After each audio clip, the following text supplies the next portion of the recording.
Let me see your head. Oh, Stephen McGee from Weston, Florida is a hero after he and another bystander rescued 2 drivers from a fiery crash. As I was driving, I saw like what appeared to be like a flash from like maybe a lighter. So it was kind of far away and just kind of sparking. And as I got closer, the car was engulfed by the time I got there. So I just ran at the car as fast as I could and did like a flying karate kick to break the window of the passenger seat. Obviously, you know, car windows don't break that easy. So I started kicking it.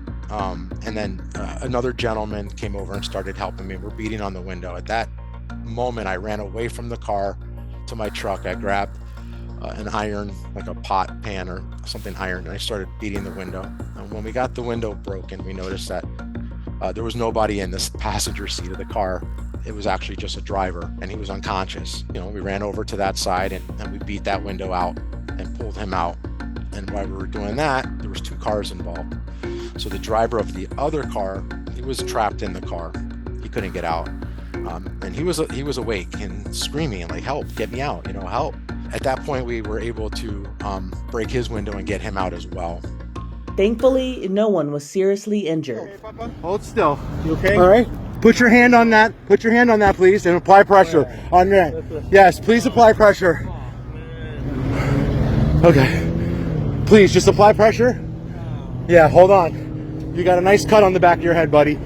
One man that was unconscious, he had no idea what was going on. Just no clue what was going on whatsoever. The second driver, he was coherent. I just think he was in shock. You know, he had that look in his eyes, that bright eye, like, I can't believe what's going on. That's my car on fire.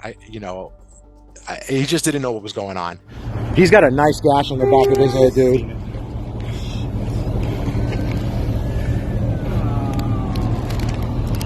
Hey, look at me. Look at me. Look at the light. Okay. No, he's Yeah, no, he's in shock. He's good.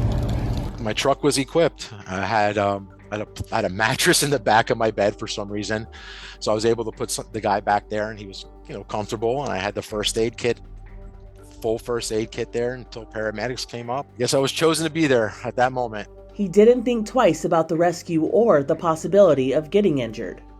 It's a human life, and with that human life, there's probably a family tree that connects to that. Stephen's video is of the aftermath, and he said he took it for one reason. I'm married.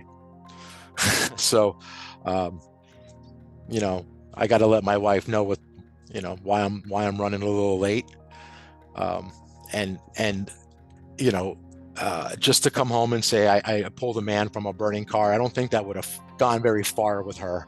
So I had to get some type of something to show her, hey, look, you know, as I was going to get us some food, I was saving lives too, and I'm sorry it took me so long. Yeah, I wasn't really worried about losing my life or something physically hurting me at the time. I was more worried about getting home and having to deal with my wife at that point.